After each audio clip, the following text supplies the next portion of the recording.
and it's getting bigger all the time. What lies far into the cosmos? We only know very little. Let's talk about that little. There are many other planets, galaxies, nebulas, black holes, and even moons. I present to you the universe.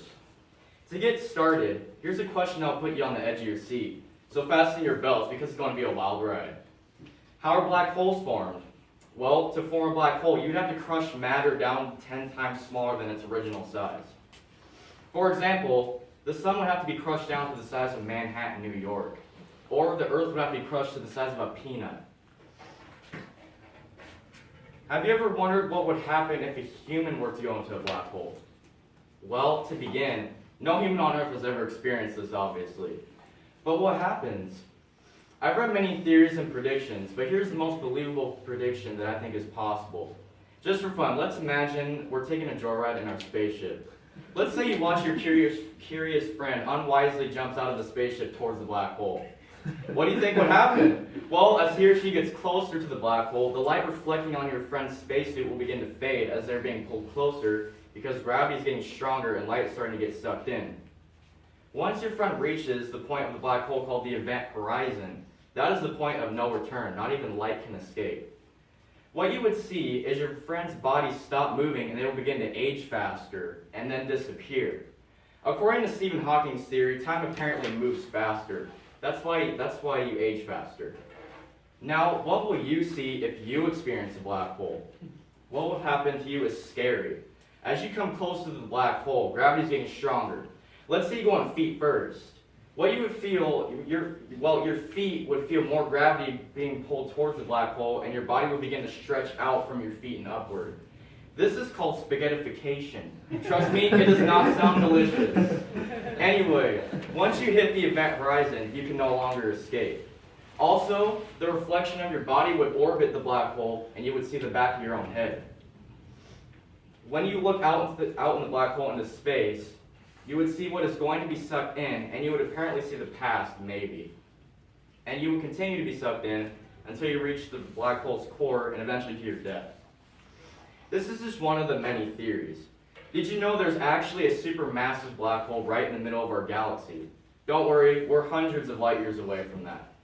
Speaking of space disasters and galaxies, our neighboring galaxy Andromeda is actually heading right for us, traveling faster than a bullet. They say in 1 billion years, it will collide with our own galaxy. You guys have all heard of the Hubble telescope, right?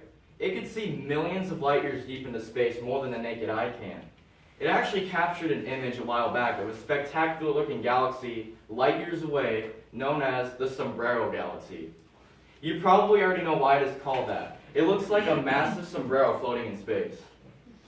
Have you ever heard of Laniakea? It's actually Hawaiian for immeasurable heaven. Laniakea is actually our home supercluster. It contains 100,000 galaxies. A group of scientists discovered this in Hawaii. We're pretty deep into space right now, but what if we zoom out and travel farther than Laniakea? What you would see is what is known as the cosmic web. Sorry, apologize. It's a huge web-looking galaxy cluster connector. It contains billions and billions of galaxies across the whole universe. If you were to be looking at the cosmic web in person, you would be about 20 billion light years deep into space. Want to travel farther than the cosmic web? Let's see what lies beyond. You wouldn't see this in real life, but scientists have captured a mind-blowing image known as the cosmic microwave background radiation. The contents of this image is that it is an image of the observable universe. Our whole universe is that picture.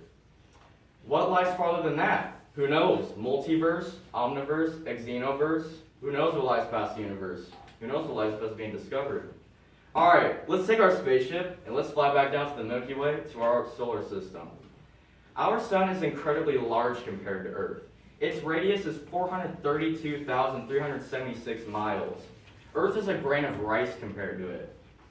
There are also stars out there 10 times bigger than our sun. One of them is a red supergiant called Betelgeuse. Betelgeuse's radius is 509.95 million miles. But wait, there's more. The largest known star in the universe is a red hypergiant called VY Canis Majoris.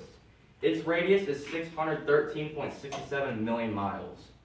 Want to know what our sun is compared to VY? Our sun is just a breadcrumb compared to this hypergiant. VY Canis Majoris is also a dying star. Speaking of dying stars, when I mentioned Betelgeuse as being one of the large stars, it actually recently exploded into a supernova. There's an actual video on YouTube that someone recorded of Betelgeuse exploding. Before I wrap up this speech, I have one more fact that'll make you go beyond the limits of the edge of your seat. This goes back to black holes. The largest one in the universe has a mass of 20 billion suns combined. It is the size of our own solar system. What's even crazier is that larger black holes are actually better than smaller black holes. Because larger black holes have bigger space, and you'll experience spaghettification. Whereas if you had a black hole the size of a penny in your pocket, it's going to be a little bit messier trying to get stuff through. Bottom line, space has just endless things to learn about and infinite things to wonder. And I hope you guys enjoyed this topic with me today, and I hope I spread some fascination for you guys. Thank you.